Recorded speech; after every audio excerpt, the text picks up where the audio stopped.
बल्कि इतिहास में पहली बार 3100 रुपये प्रति क्विंटल धान खरीदी की व्यवस्था की। हिंदू मुसलमान के बारे में जब भी बात होती है, आपने अपने विचार कभी भी उस पर खुलकर नहीं रखे।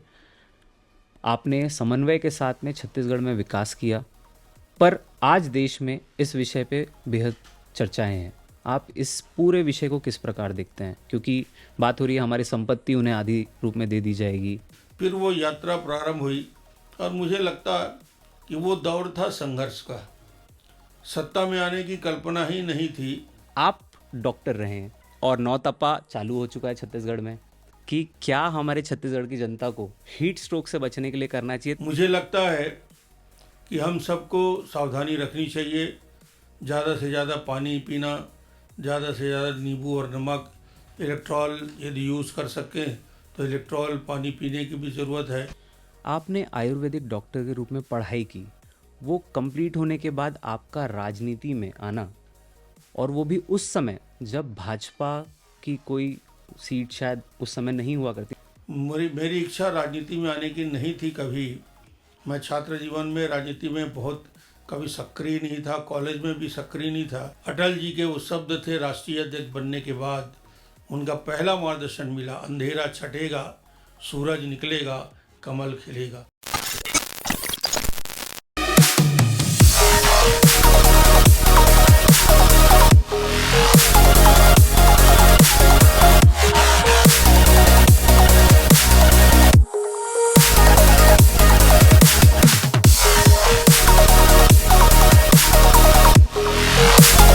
तो चलिए शुरू करते हैं बातें सिद्धांत की। नमस्कार, जय श्री राम, जय जोहार। मैं सिद्धांत शर्मा आपका स्वागत करता हूं आपके फेवरेट चैनल बातें सिद्धांत की में। आज मेरे लिए एक फैन बॉय मूवमेंट है।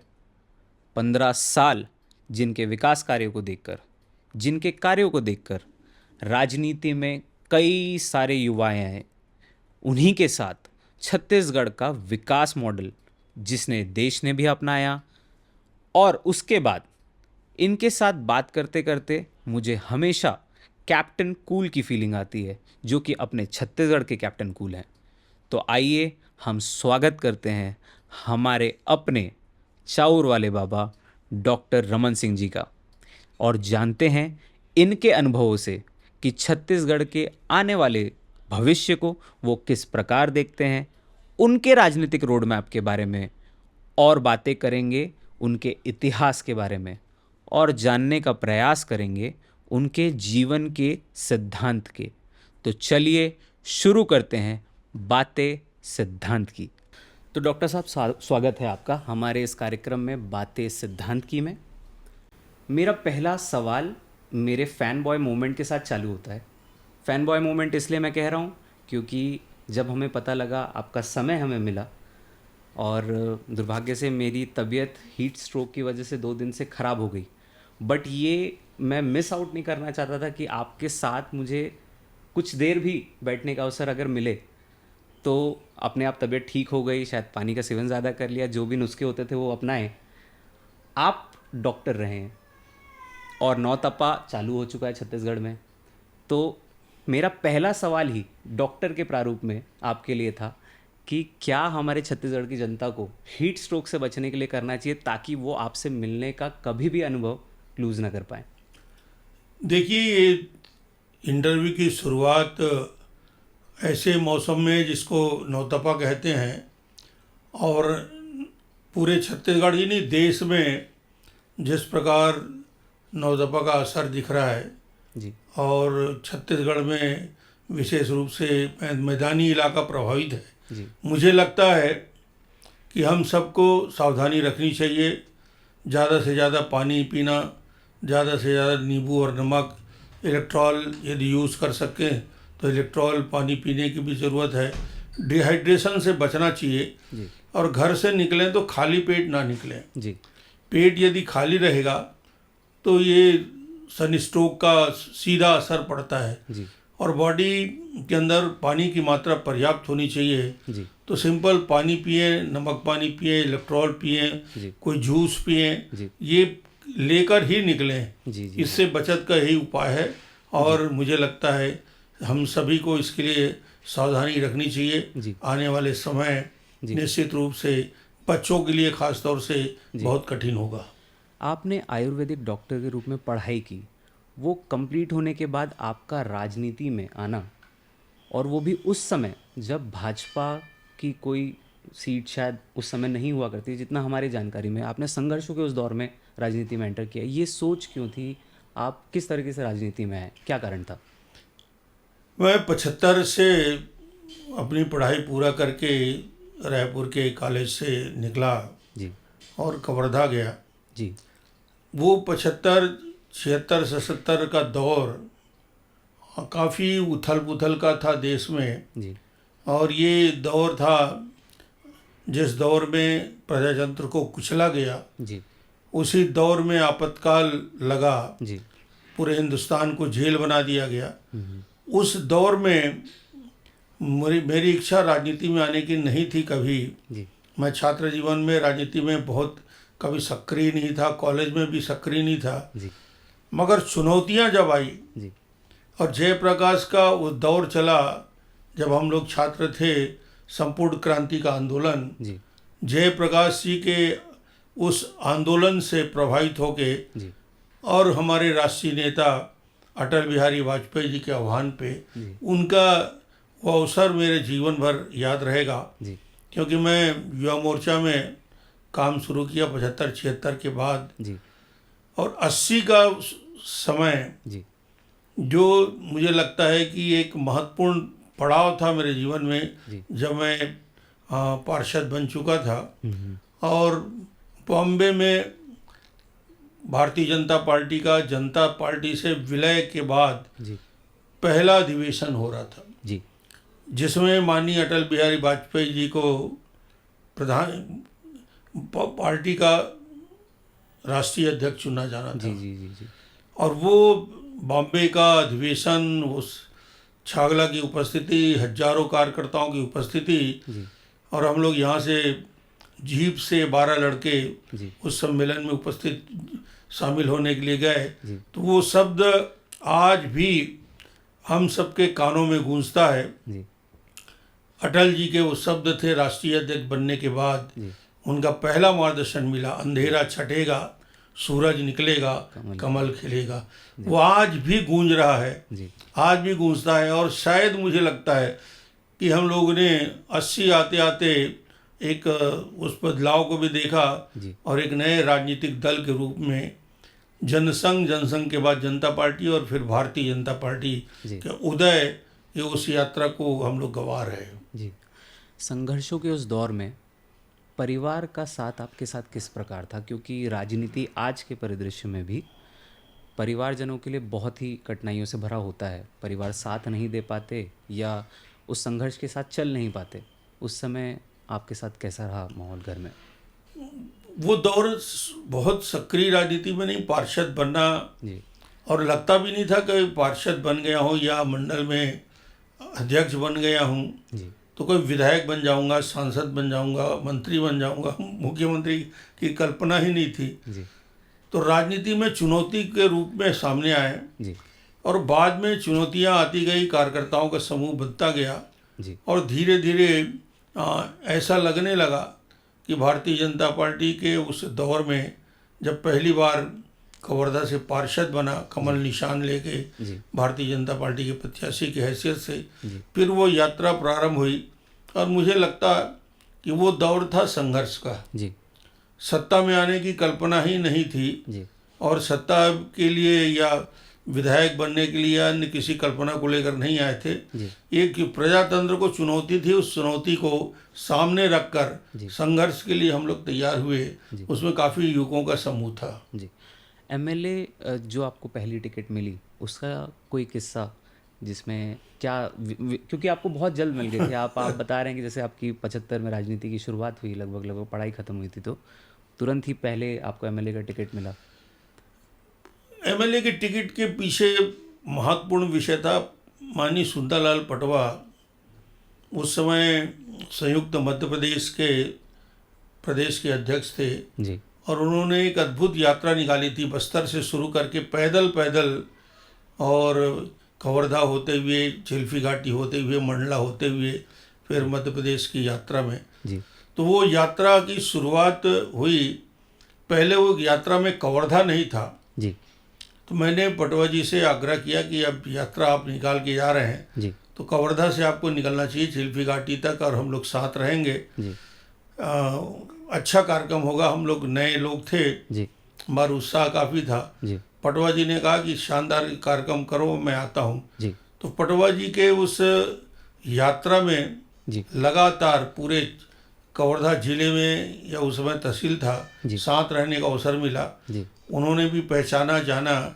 और पहले विधानसभा के टिकट मिलने में सबसे निर्णायक भूमिका उस समय सुंदरलाल पटवा जी की, और ख़ास तौर से लखीराम अग्रवाल उस समय अध्यक्ष थे। जी जी जी। क्योंकि उस दौर की हम बात कर रहे हैं, उसके बाद जब लोकसभा के चुनाव हुए, मोतीलाल वोरा जी के सामने आप खड़े हुए, राजनांदगांव के आप पर्यवेक्षक और प्रभारी भी थे उस समय, और जब उस समय चुनाव हुआ करते थे तो ये मान लिया जाता था कि सिर्फ चुनाव, आप ही के शब्द भी हैं कुछ इंटरव्यूज़ में, कि हम अच्छे से लड़े, ये प्रयास रहता था। और उस समय आपको टिकट मिली, आपने इच्छा भी जाहिर की कि अगर मुझे मिलती तो हम अच्छे से लड़ेंगे। वो जीत का अंतर आपने किस तरीके से तय किया? वो एक बड़ा कठिन दौर था, और कठिन दौर इसलिए था कि मैं विधानसभा चुनाव हार चुका था जी कवर्धा में। कवर्धा का जी और विधानसभा चुनाव हारने के बाद मेरी कल्पना नहीं थी कि तत्काल मैं कोई 5 साल चुनाव लड़ूंगा। जी इसलिए जब भोपाल में बैठक हुई और बात हुई, जी तो कुशाभाऊ ठाकरे जी, लखीराम जी ने तय किया कि राजनांदगांव जिले के चुनाव की दृष्टि से मुझे पर्यवेक्षक बना दिया जाए, जी जी जी ताकि मैं कोऑर्डिनेशन बेहतर कर लूं, और कोई भी प्रत्याशी चुनाव लड़ेगा जी तो 3-4 महीना पहले मुझे तैयारी का समय मिला। जी तो मुझे पर्यवेक्षक के रूप में घोषित किया गया। जी मैं पूरे जिले घूमता रहा। जी जी राजनांदगांव में घूमने के बाद मुझे एहसास हुआ कि वातावरण कांग्रेस के पक्ष में नहीं है, जी और एक बेहतर वातावरण पूरे राजनांदगांव जिले में दिख रहा है। जी मगर मैं अपनी इच्छा व्यक्त नहीं कर सकता था, क्योंकि राजनांदगांव के लोकसभा के बहुत सारे प्रत्याशी हो गए, जी और प्रत्याशियों की सबकी अपनी अपनी इच्छा थी। जी करीब करीब 6-7 दावेदार थे। जी अंत में मुझे लगता है कि कुशाभाऊ ठाकरे को लगा जी कि ये चुनाव, चूँकि एक महत्वपूर्ण व्यक्ति के खिलाफ लड़ना था, जो गवर्नर भी रहे, जी जो मुख्यमंत्री भी रहे, जी। और बड़ी चुनौती थी कि वो कभी राजनीतिक जीवन में पराजित नहीं हुए थे। जी वोरा जी का एक व्यापक व्यक्तित्व भी था, जी बहुत अच्छे व्यक्ति भी थे। जी तो उनके सामने कोई चुनाव में चुनौती बन के खड़ा हो, जी तो मुझसे प्रश्न किया गया, तुम चुनाव लड़ सकते हो? हम्म, मैंने एक ही जवाब दिया था कि मैं बेहतर से चुनाव लड़ सकता हूँ, जी जी और चुनाव यदि हारे या जीते जी। हैं उसके बाद भी मैं बेहतर काम करता रहूँगा। जी जी इसलिए यदि पार्टी तय करती है तो मैं चुनौती को लेने के लिए तैयार हूँ। जी और सभी कार्यकर्ताओं ने मेहनत किया। जी वो चुनाव में जीता। जी जीतने के बाद जैसे ही मैं दिल्ली पहुँचा, जी कुशाभाऊ ठाकरे ने ले जाकर माननीय अटल बिहारी वाजपेयी जी से परिचय कराया जी कि ये डॉक्टर रमन है, जी तो राजनांदगांव लोकसभा वोरा जी के खिलाफ जीत के आया है। जी उसी समय माननीय अटल जी की बात सुन के, जी और उनको जो उत्साहित किया मुझे जी कि तुम्हें पहले भी हमने टिकट की घोषणा कर दी थी, जी उस समय राजनांदगांव लोकसभा टिकट जी मुझे देने के बाद जी ये तय हुआ क्या इस लोकसभा के टिकट में विद्याचरण शुक्ला जी को लड़ाया जा सकता है। जी जी जी और वो शर्त थी, उन्होंने कहा कि मैं निर्दलीय लड़ूंगा, जी और हम सबके कार्यकर्ताओं की इच्छा थी कि सिंबाल से कोई लड़ता है जी तो मैं अपना टिकट वापस कर दूंगा। जी जी जी तो मैंने कहा एक ही शर्त है हमारी कि सिंबाल से कोई लड़े। पार्टी में प्रवेश होना। अंत में शुक्ला जी सिंबाल से लड़ने को तैयार नहीं हुए, और फिर मुझे वापस टिकट मिला तो अटल जी ने कहा तुम ही हो जो टिकट वापस भी लेने के लिए तैयार हो गए थे। जी जी तो मुझे लगा कि निश्चित रूप से उनके मन में बात है, जी और मैं उनके मंत्रिमंडल में शामिल हो गया। जी। कुशाभाऊ ठाकरे, सुंदरलाल पटवा जी, लखीराम अग्रवाल जी, हमारे पार्टी के पितृपुरुष माने जाते हैं ये सारे, अटल बिहारी वाजपेयी जी। पर आपके राजनीतिक गुरु कौन रहे? राजनीति में आने का लक्ष्य और तय भी करने का एकमात्र व्यक्ति को मैं श्रेय देता हूँ, वो अटल बिहारी वाजपेयी जी से प्रेरित होकर राजनीति में प्रवेश हम लोगों ने किया। आपकी सज्जनता के बारे में पूरा प्रदेश इस बारे में जानता है, और सज्जनता का आलम तो कुछ इस प्रकार भी रहा कि आप केंद्रीय मंत्री बने। पता नहीं आपको पता था कि नहीं उस बारे में, क्योंकि आपके कपड़े भी तैयार नहीं थे, जो हम लोग ने कुछ इंटरव्यूज़ में भी देखा है। और सज्जनता का विषय ऐसा आता है कि कांग्रेस के द्वारा एक मंत्री के द्वारा, एक नेता के द्वारा आपको उस समय कोट दिया गया और आप उस कोट को पहन के शपथ लिए, और वो आज भाजपा में हैं, पर उस समय नहीं, कोर्ट का विषय नहीं था वो। सदन में हम लोग सब रुके हुए थे जी अचानक रात को पीएमओ से खबर मिला जी कि कल शपथ ग्रहण है और शपथ ग्रहण में आना है जी और मंत्रिमंडल के रूप में आपको शपथ लेना है। जी परिवार के कोई सदस्य हो तो उनके लिए भी पास ले जाइए। जी मुझे तो पहले भरोसा नहीं हुआ जी और मैंने विश्वास भी नहीं किया। जी बाद में फिर वापस मैंने पीएमओ में जो उस समय के सचिव थे शक्ति सिंह, जी उसको वापस फ़ोन करके मैंने कहा तो मैं डॉक्टर रमन बोल रहा हूँ, मुझे ही फ़ोन किया गया था कि धोखे से आपको लग गया। बोले नहीं, आपको ही आना है जी। और अभी तक क्या कर रहे हो, अभी तक आपको आके यहाँ से पास ले लेना था। जी जी जी तो वो समय था मेरे पास उस समय, चूँकि जीत के बाद सीधे दिल्ली पहुँचा था, जी तो मेरे पास शपथ के लायक कोई अच्छे कुर्ते नहीं थे। जी जी जी तो धर्मजीत सिंह उस समय विधायक हुआ करते थे, वो मेरी हाइट के ही थे। उसने कहा कि मेरे पास अभी मैं कुर्ता लेके आ रहा हूँ, यदि आपको फिट हो जाता है तो पहन के आप उसको शपथ ले सकते हो। जी तो कुर्ता पहन के मैंने शपथ लिया जी। और वो कुर्ता आज भी मेरे पास है। कवर्धा में अटल बिहारी वाजपेयी जी की एक ऐतिहासिक सभा हुई। उस सभा की तैयारी और दिशा एक रात पहले ही तय की गई। आज भी युवा मोर्चा को अगर बोल दिया जाए यहाँ पे कि कोई सभा करानी है तो बहुत ज़्यादा भीड़ शायद नहीं हो पाती उनसे व्यवस्था। उस समय जब फ़ोन भी नहीं हुआ करते थे, आपने रात भर में ऐसा क्या किया कि वो सभा ऐतिहासिक हो गई? वो दौर था युवा मोर्चा का, उत्साहित युवकों के साथ जी हम लोग संगठन को आगे बढ़ाने में लगे थे। जी अचानक जानकारी मिली कि अटल बिहारी वाजपेयी जी और आरिफ बेग, जी उस समय आरिफ बेग साहब भारतीय जनता पार्टी में शामिल होके जी अटल जी के साथ जबलपुर जा रहे थे यात्रा में। जी जी तो आरिफ बेग और अटल जी कवर्धा पहुँचे, जी उनकी गाड़ी खराब हो गई। उस समय उनके पास एम्बेसडर थी, तो एम्बेसडर को रिपेयर करने के लिए उनको रात रुकना कवर्धा में आवश्यक हो गया। जी तो वो जब पता चला हम लोग को, तो हम लोग वहाँ पहुँचे 9 बजे रात में, जी जी और सबने नमस्कार किया, फ़ोटो वगैरह लिए। जी और अचानक हम लोगों के मन में ये आया कि आप कब निकलने वाले जी। हैं वापस? जी बोले मैं कल सुबह निकल जाऊंगा 7 साढ़े 7 बजे, जी चाय पी के।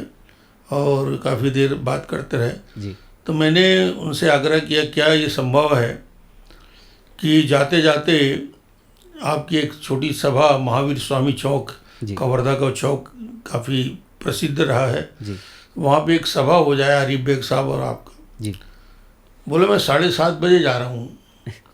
और क्या 7:30 बजे सुबह किसी शहर में संभव है कि सभा हो जाए? जी तो मेरे मुंह से निकला भयानक सभा होगी सर।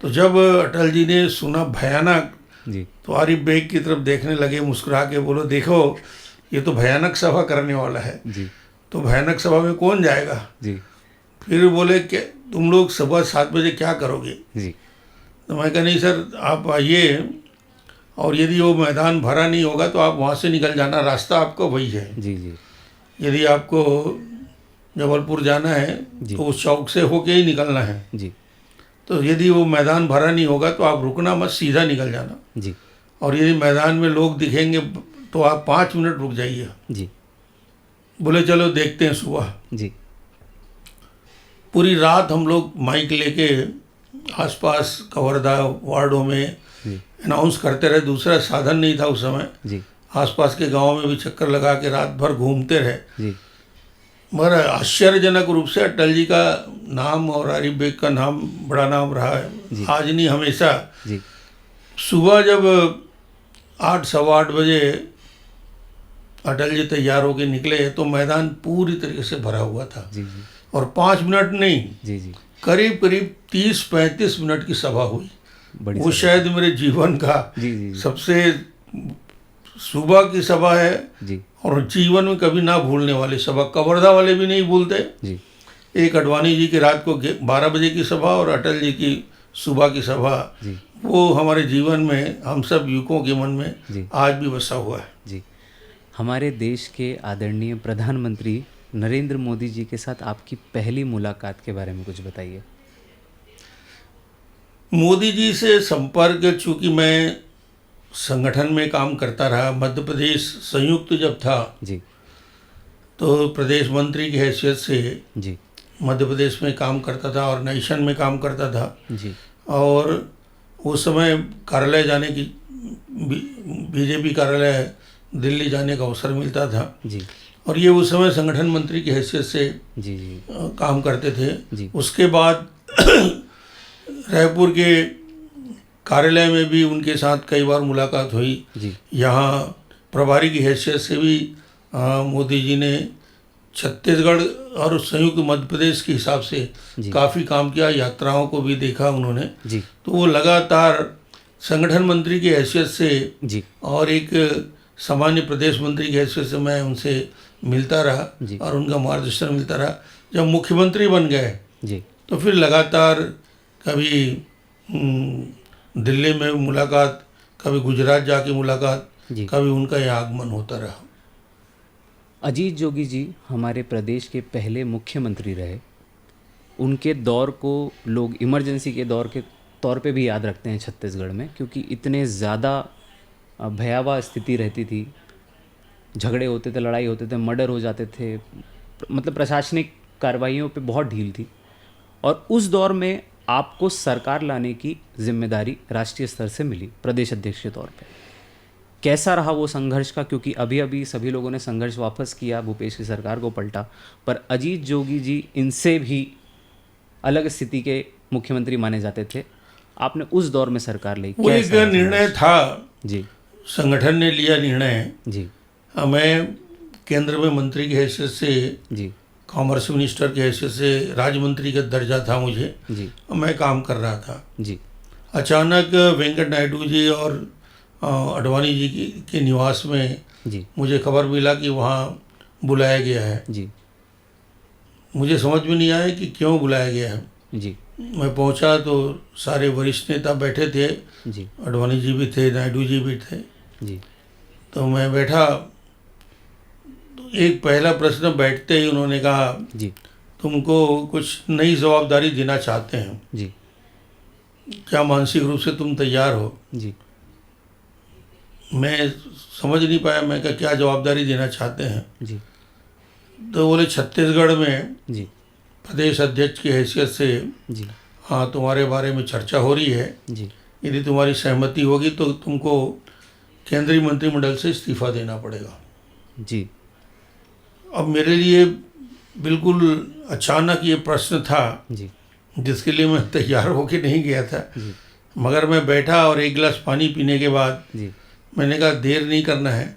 मैंने वही कहा जी कि जिलाध्यक्ष क्या, आप मुझे प्रदेश अध्यक्ष क्या जिलाध्यक्ष बना के भी भेजेंगे तो मैं काम करने के तैयार हूँ। मैं संगठन का व्यक्ति हूँ जी और मैं आज रिज़ाइन, आपको अभी यहाँ से जाने के पहले आपको मंत्रिमंडल से इस्तीफा देकर जाता हूँ। जी और वो जवाबदारी मिली, छत्तीसगढ़ आया।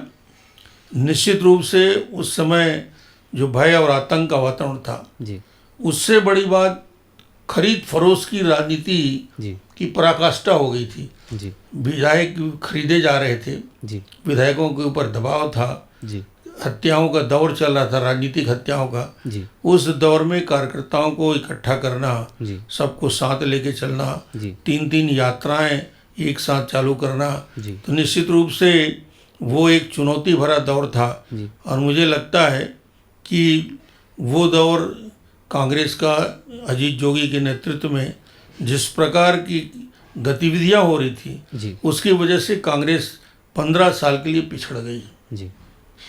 मैंने आपके मुख्यमंत्री काल के कई महत्वपूर्ण फैसलों की ओर ध्यान दिया, उन्हें पढ़ा, उन्हें समझने का प्रयास किया, पर आज जब आपसे सीधी बात मैं कर पा रहा हूँ तो मैं आपसे जानना चाहूँगा कि आपके अनुसार सबसे महत्वपूर्ण फैसले आपके कौन से थे?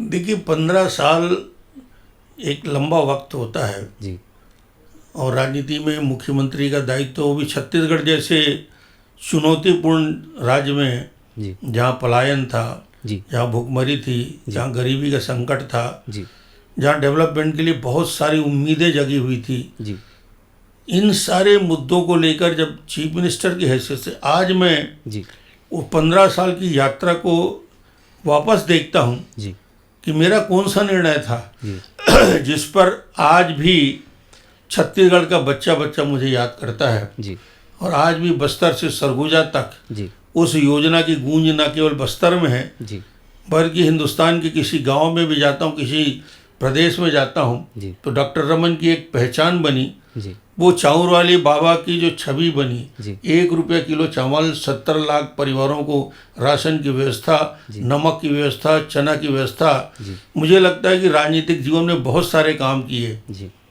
मगर गरीबों के 2 टाइम के भोजन की व्यवस्था जी और किसी गरीब के बच्चा घर में भूखा ना सोए, उसके लिए स्थायी व्यवस्था जो हुआ है, जी मुझे लगता है मेरे पूरे राजनीतिक जीवन का सबसे महत्वपूर्ण वो निर्णय था, जी जिस पे आज भी मैं कहता हूँ जी कि ऐसा अवसर मुझे मिला, जी जिसके लिए मैं छत्तीसगढ़ की जनता को ही धन्यवाद दूंगा।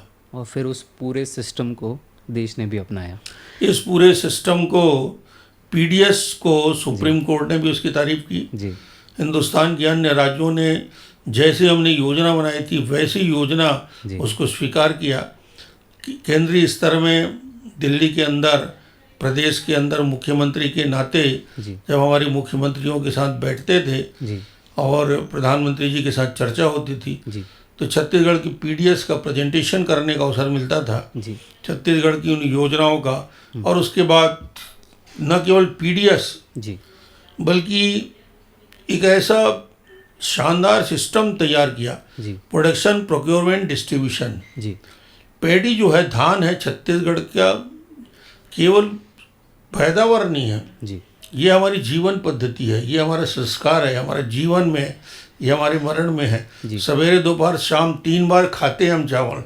वो राइस जो है जी हमारे रग रग में बसा हुआ है, जी और उस राइस के साथ, चावल के साथ छत्तीसगढ़ की जनता को जोड़ने का जब प्रयास हुआ, जी तो उसमें सबसे बड़ा सिस्टम हमने तैयार किया जी कि प्रोक्योरमेंट का सिस्टम। जी जब तक आप धान खरीदी नहीं करोगे जी तो किसान आर्थिक रूप से खड़ा कैसे होगा। तो सबसे बड़ा सिस्टम हर सोसाइटी में धान खरीदने के लिए मिनिमम सपोर्ट प्राइस, उस कंसेप्ट को छत्तीसगढ़ की धरती में उतारने का काम। जी तो पहला तो प्रोक्योरमेंट के लिए सोसाइटी को तैयार किया जी और पूरे के पूरी धान खरीदी की व्यवस्था की। जी फिर उसके बाद दूसरा, इसको मिलिंग कराना, जी उसका स्टोरेज करना, जी और उसके साथ ही साथ एक डिस्ट्रीब्यूशन का नेटवर्क पूरे छत्तीसगढ़ के। मैंने एक लक्ष्य बना के चला था जी कि पीडीएस सिस्टम को कहा जाता है कि हिंदुस्तान का सबसे करप्ट सिस्टम है, जी जहाँ 60% लीकेजेस होते थे। जी मैंने कहा नहीं, 0 लीकेजेस तक ले जाना है, जी और वो चुनौती को हर दुकान में राशन मिले, जी 7 तारीख को राशन मिले, जी चावल तिहार मनाना है। जी कलेक्टर की सीधी जवाबदारी होगी, चावल यदि डिस्ट्रीब्यूशन में नहीं जा रहा है जी तो कलेक्टर रिस्पांसिबल होगा उसके लिए। जी। इस प्रकार की नेटवर्किंग तैयार किया। तो प्रोक्योरमेंट, प्रोडक्शन और डिस्ट्रीब्यूशन, जी ये तीनों नेटवर्क जब छत्तीसगढ़ में बना, जी अब ये हिंदुस्तान का कोई भी राजनीतिक दल यहाँ पे आएगा, जी। इसको तोड़ नहीं सकता जी। और गरीबों के हक को मार नहीं सकता। जी। ये एक बड़ा काम छत्तीसगढ़ के आधारभूत अधोसंरचना में सड़क, पुलिया, स्कूल तो बना, जी मगर जहाँ IMR, जी शिशु मृत्यु दर, मातृ मृत्यु दर, MMR, जी जहाँ कुपोषण, जी मॉल न्यूट्रिशन, जी उसके लिए यदि लॉन्ग टर्म स्ट्रेटजी की बात होती थी, बड़े बड़े दिल्ली के सम्मेलनों में चर्चा होती थी, तो हमने उसको सिंपल किया, नमक देना शुरू कर दिया। जी नमक उनके जीवन के सबसे कीमती चीज़ है, जी और नमक के बदले वो वनोपज बदलते थे। जी फ्री नमक, प्रोटीन के लिए चना जी और चावल की व्यवस्था, जी ये तीनों काम निश्चित रूप से एक बड़ा सिस्टम छत्तीसगढ़ में बना है, जो आज विष्णुदेव साय उसको आगे बढ़ा रहे हैं। जी संगठन के आप यसमैन रहे हैं। संगठन में आपकी पकड़ इतनी मजबूत मानी जाती है कि इस बार के प्रत्याशी वितरण में भी आपकी बड़ी अहम भूमिका रही। 15 साल के मुख्यमंत्री रहे, 5 साल आप विपक्ष में भी बड़े नेता के रूप में रहे। फिर इस बार संगठन में आपको नई जिम्मेदारी देते हुए विधानसभा अध्यक्ष के तौर पर चुना, मुख्यमंत्री नहीं। आप इस फैसले को कैसे देखते हैं? देखिए, ये प्रश्न बार बार पूछा जाता है जी कि लोगों को लगता था कि 15 साल का अनुभव, मुख्यमंत्री, जी केंद्र में मंत्री, प्रदेश अध्यक्ष का दायित्व, जी शायद मुख्यमंत्री का दायित्व मिले। मगर मुझे लगता है जी कि जब मैं दिल्ली गया और दिल्ली में केंद्र में मंत्री बना, जी तो मेरी कल्पना नहीं थी कि मैं प्रदेश अध्यक्ष बनूंगा। जी और जब मैं प्रदेश अध्यक्ष बना तो मेरी कल्पना नहीं थी जी कि मुझे मुख्यमंत्री बना दिया जाएगा, मेरे से बहुत सीनियर लोग के रहते। जी फिर 1 बार, 2 बार, 3 बार मुख्यमंत्री बनाया गया। अब मुझे जब फिर इस बार चुनौतीपूर्ण काम में सभी कार्यकर्ताओं की मेहनत से सरकार बन गई, जी तो इस बार मुझे एक नया दायित्व दिया गया स्पीकर का, जी जहां मुझे न केवल पक्ष के बल्कि विपक्ष के विधायकों के साथ, 90 लोगों के साथ जी अपनी टीम वर्क को पूरे छत्तीसगढ़ के आगे बढ़ाने की दिशा से काम करना है। जी तो मुझे तो बड़ा हर काम में मज़ा आता है, आपको एंजॉय करना है। आपने सबसे लंबा 30 दिन का असेंबली भी इस बार चलाया और सभी नए जो विधायक बने उन्हें बहुत कुछ सीखने के लिए मिला, हमें भी बहुत कुछ सीखने मिला कि किस तरीके से सिस्टम रन करता है। इसी के साथ मैं अभी 2 विषयों पे चर्चा करूँगा, 2 दिनों पे चर्चा करूँगा, एक मुख्यमंत्री रहते और एक विपक्ष में रहते हुए।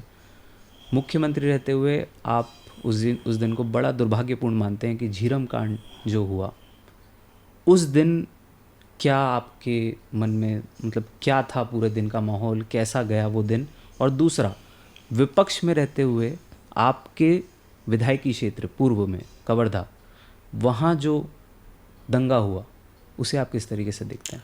मेरा ख्याल है 30 तारीख आज का ही दिन है। जी मैं यात्रा में था और मैं यहाँ से रायपुर से निकल के जी विकास यात्रा में निकला हुआ था। जी आरंग के रास्ते में जा रहा था जी और वहीं जानकारी मिली मुझे जी कि कांग्रेस के दल के ऊपर आक्रमण हुआ है, नक्सलियों ने आक्रमण किया है। जी वहीं गाड़ी रोक के मैंने सबसे पहला काम किया वहाँ के कलेक्टर से जी कि जो इमीडिएट मदद क्या मिल सकता है, जी सीधा हेलीकॉप्टर से किसको किसको शिफ्ट किया जा सकता है, जी फोर्स कितना तेज़ी के साथ वहाँ पहुँच सकता है, इन बारों में बात किया। जी और मुझे लगता है जी कि वो घटना जी खास तौर से छत्तीसगढ़ के एक लंबे राजनीतिक इतिहास में जी सबसे कठिन दिन था, जी चुनौतीपूर्ण दिन था जी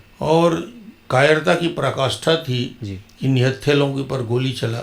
जी और आज मैं कह सकता हूँ कि नक्सलियों को आज जिस प्रकार बैकफुट में आ रहे हैं, जी तो झीरम की घटना और झीरम की घटना के बाद जो परिस्थितियाँ बदली प्रदेश में, जी उसका प्रभाव है कि लोगों को नक्सलियों के बारे में और यथार्थ ज़्यादा से ज़्यादा जानकारी मिली है। जी और कवर्धा में जो दंगे हुए उसे किस तरीके से देखते हैं? कवर्धा नाम ही कबीर धाम है, जी संत कबीर के नाम से कवर्धा को जानते हैं। जी ये कल्पात्री जी महाराज की धरती है, जी ये शंकराचार्यों की प्रिय धरती है। जी बड़े अहिंसक, बड़े शांतिपूर्ण, और कर्फ्यू की बात ही छोड़िए, कवर्धा में लगने की कल्पना। जी कभी 144 भी लगता था तो लोग देखने आते थे 144 लगा है गांव में, जी तो ये भी नहीं मालूम था कि 144 क्या होता है। जी उस शहर में अंदर जिस प्रकार की घटनाएं हुई, जी जिस प्रकार भगवा ध्वज को कुचला गया, जी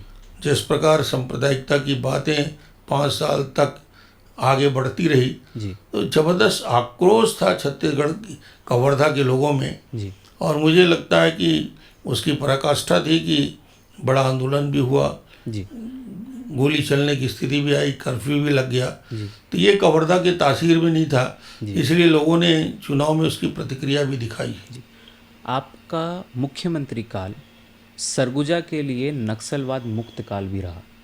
आप बड़ा चेहरा बने नक्सलवाद को मुक्त करने के लिए, सरगुजा को उससे मुक्त करने के लिए।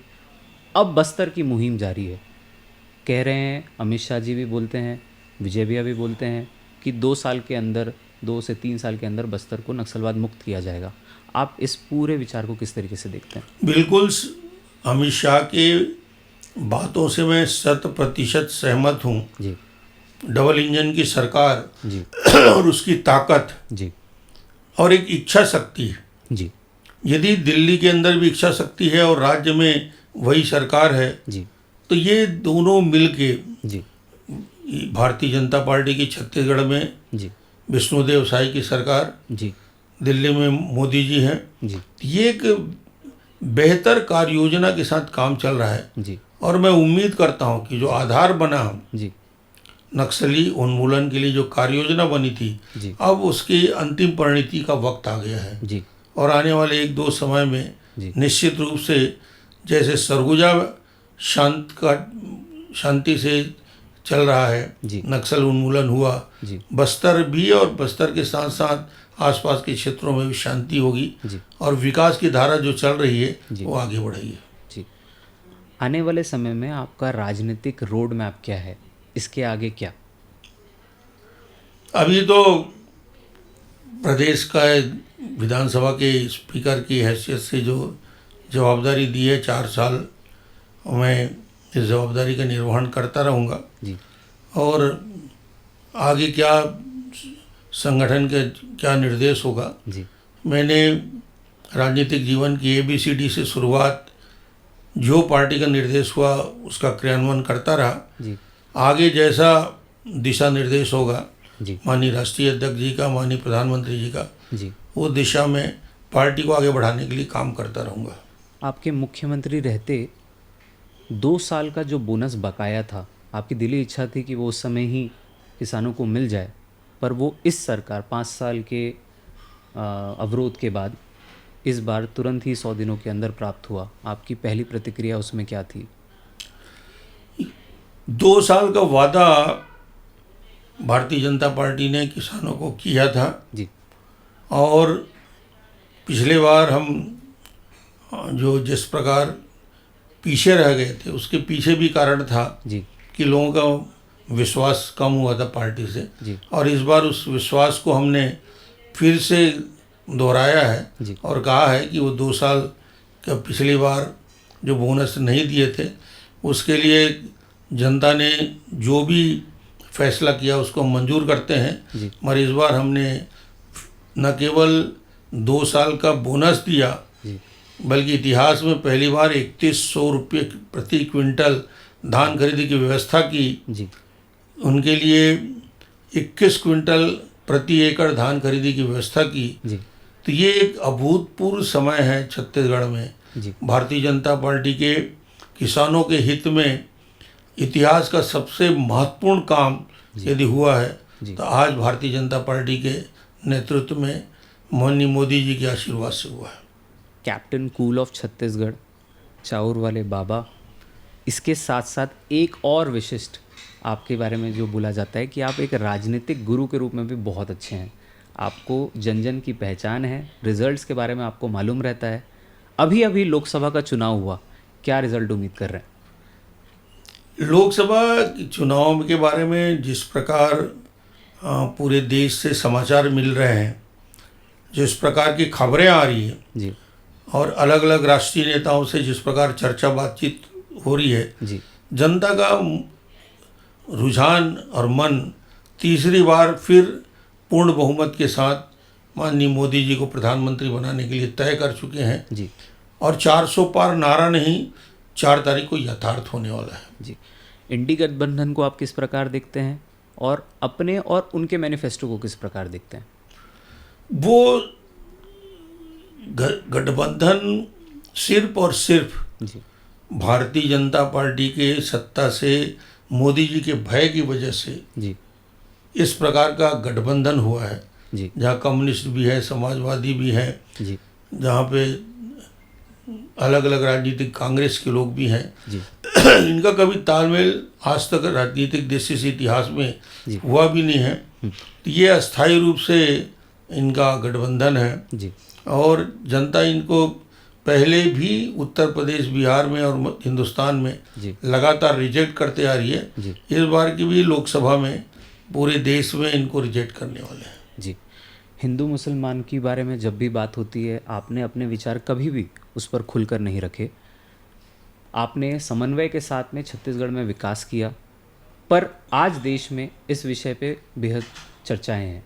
आप इस पूरे विषय को किस प्रकार देखते हैं? क्योंकि बात हो रही है हमारी संपत्ति उन्हें आधी रूप में दे दी जाएगी। आप इसे सही मानते हैं? ऐसा कुछ है? कांग्रेस के और कांग्रेस के जो चिंतक हैं, जी जो इनके गुरु हैं, पित्रोदा जैसे लोग हैं, जी जो कांग्रेस की नीतियां बनाते हैं, जी उन्होंने संपत्ति के वितरण के लिए अमेरिका में जो पद्धति है उसको हिंदुस्तान में लागू करने की वकालत की है। जी पैतृक संपत्ति का अधिकार जी उनके वारिस को नहीं मिलकर जी 55% केंद्र सरकार उसको अधिग्रहण करेगी जी और सिर्फ 45% उसका जितना जमीन है, बैंक है, जितने उसके पास पैसे हैं, जी उसका 55% सरकार। ये कहीं अमेरिका की पद्धति हो सकती है, जी पर ये कांग्रेस को समझना चाहिए जी कि हिंदुस्तान में ये पद्धति नहीं चलेगी। जी हिंदुस्तान की जड़ें गहरी है जी और यहाँ परंपरागत रूप से परिवार का इतना मजबूत पकड़ है जी। कि इसको कोई स्थाने बाने को तोड़ नहीं सकता। रायबरेली से इस बार राहुल गांधी जी लड़ रहे हैं। उनकी पैतृक सीट मानी जाती है, उनके परिवार की सीट मानी जाती है, पर भाजपा उसे इस तरीके से नहीं देखती। क्यों? नहीं, किसी की पैतृक सीट कुछ होती नहीं, जी तो जनता का निर्णय होता है, जी जनता तय करती है। जी पिछले बार अमेठी की पैतृक सीट से उनको भागना पड़ा, जी इस बार भी वो भाग गए। जी पिछले पराजय का देख चुके हैं, जी तो मुझे नहीं लगता कि कोई सीट, जी। इंदिरा गांधी को भी लोगों ने हराया। जी अच्छे अच्छे राजनीतिज्ञ पूरे देश के अंदर हैं, जी। वो सब पराजित होते हैं अवसर पे। जी तो जनता का निर्णय बड़ा होता है, जी। नेता बड़ा नहीं होता। नरेंद्र मोदी जी के 10 साल के कार्यकाल को आप किस प्रकार देखते हैं, और आने वाले 5 सालों में आप क्या उम्मीदें लगाते हैं, कि क्या उम्मीद सोचते हैं कि ये होना चाहिए? नहीं, मोदी जी का कार्यकाल इस देश को गौरवान्वित करने वाला कार्यकाल रहा। जी हिंदुस्तान के अंदर आत्मविश्वास पैदा करने वाला रहा। जी दुनिया की 5वीं अर्थव्यवस्था बनाने की ताकत दिखाने वाला है जी और भविष्य में दुनिया की 3री अर्थव्यवस्था बनने की हिम्मत रखता है वो देश। जी वो ताकत दिखाने का काम मोदी जी ने किया। 80 करोड़ लोगों को चावल की व्यवस्था करने वाला सरकार के निर्णय। जी 12 करोड़ लोगों के लिए शौचालय का निर्माण, 10 करोड़ के लिए उनके लिए गैस के चूल्हे देने के, 4 करोड़ आवास बनाने वाले, जी 50 करोड़ लोगों के जनधन खाते खोलने वाले। जी देश के अंदर एक फैसला लेकर, जी नीतिगत फैसला लेकर, जी डायरेक्ट बेनिफिट ट्रांसफ़र, जी ये कंसेप्ट यूएसए में या यूरोप में कभी क्रियान्वित हुआ होगा, जी। मगर उतना सफलता से नहीं हुआ जी। जितना डायरेक्ट बेनिफिट ट्रांसफ़र। पैसे का पूरा हिस्सा जी हितग्राहियों तक ट्रांसफ़र हो। जी। इस नीति का 100% क्रियान्वयन करने की ताकत रखने वाला कोई मुख्यमंत्री, प्रधानमंत्री है, जी वो नरेंद्र मोदी, जिन्होंने 10 साल एक दिन छुट्टी नहीं ली, जी जिन्होंने ईमानदारी की पराकाष्ठा दिखाते हुए 10 साल में एक भ्रष्टाचार के आरोप नहीं लगा पाए विपक्ष ने। जी। ऐसा प्रधानमंत्री देश को, दुनिया को कहाँ मिलेगा। पार्टी में विस्तार के लिए पितृपुरुषों को माना जाता है, बट पार्टी में आपकी भी बहुत बड़ी भूमिका रही छत्तीसगढ़ में विस्तार की। आप इस पूरी भूमिका को कैसे देखते हैं? मेरी भूमिका एक सामान्य कार्यकर्ता की हैसियत से थी जी और आज भी मैं सामान्य भारतीय जनता पार्टी का एक कार्यकर्ता की हैसियत से काम करता रहूँगा। मैं कहीं उस ओहदे के लायक अपने आप को नहीं महसूस करता जी जो संबोधन आप करना चाह रहे थे। मैं एक भारतीय जनता पार्टी का सामान्य कार्यकर्ता हूँ और रहूँगा। आज के दौर के युवाओं को आप क्या संदेश देना चाहेंगे? ऐसे कौन से सिद्धांत हैं जिसके बारे में आप उन्हें बोलेंगे कि ये फॉलो करें और राजनीति में या अपने फील्ड में वो सक्सेस पा सकें, आपने जिसे फॉलो किया हो? देखिए, युवा, छत्तीसगढ़ का युवा हो या देश का युवा हो, जी बहुत अच्छा कर रहा है। जी मैं युवकों से कभी निराश नहीं हुआ। जी जो हर पीढ़ी होती है, मेरा खुद का बहुत स्पष्ट सोच रहा है, जी हर जो पीढ़ी आती है दूसरे पीढ़ी से बेहतर होती है। जी हमारे बाद जो पीढ़ी आ रही है वो हमसे बेहतर काम करके दिखा रही है और दिखाएगी। जी इसलिए मैं 100% आशान्वित हूँ इस देश और छत्तीसगढ़ के जी उस नई पीढ़ी के लिए जिनकी सोच नहीं है, कल्पना नहीं है और उनके अवसर भी नए हैं। जी जब हम लोग पढ़ा करते थे वो फैसिलिटी नहीं थी जो आज है। जी आज मेरे पास आईफोन पे मैं दुनिया की सारी इंफॉर्मेशन 1 सेकंड में इकट्ठा कर सकता हूँ। आज का युवा कर सकता है, उस दौर में नहीं था। जी। तो अब नए संसाधन के साथ युवा लैस है जी और मुझे लगता है जी। कि दुनिया के अंदर भारत को यदि आज सम्मान मिला है तो हिंदुस्तान की युवा शक्ति की वजह से। जी। हमारे प्रोफेशनल, हमारे इंजीनियर, हमारे डॉक्टर, हमारे वैज्ञानिक, आज दुनिया के अंदर यदि सम्मान की दृष्टि से व्यवसायी सबका यदि सम्मान है तो यूथ फोर्स की वजह से। जी। और उस यूथ से हम सब इस देश को जो विश्व गुरु के उस सर्वोच्च स्थान में पहुंचाने की कल्पना करते हैं जी। तो इनकी भूमिका महत्वपूर्ण रहेगी। तो आप थे हमारे और आपके डॉक्टर रमन। मैं उम्मीद करता हूँ कि मेरे सारे युवा साथियों को, मेरे सारे श्रोताओं को, मेरे पॉडकास्ट के माध्यम से सभी जुड़े हुए सब्सक्राइबर को कि आज इनके जीवन से हम सभी को बहुत कुछ सीखने मिला होगा। जो राजनीति में आज के दौर में आ रहे हैं उन्हें भी इनके पूरे राजनीतिक जीवन से, एक लंबे अनुभव से, बहुत सारे सिद्धांतों के साथ उनके जीवन में एक बड़ा बदलाव होगा, एक गेम चेंजर होगा। मैं इसकी उम्मीद करता हूँ।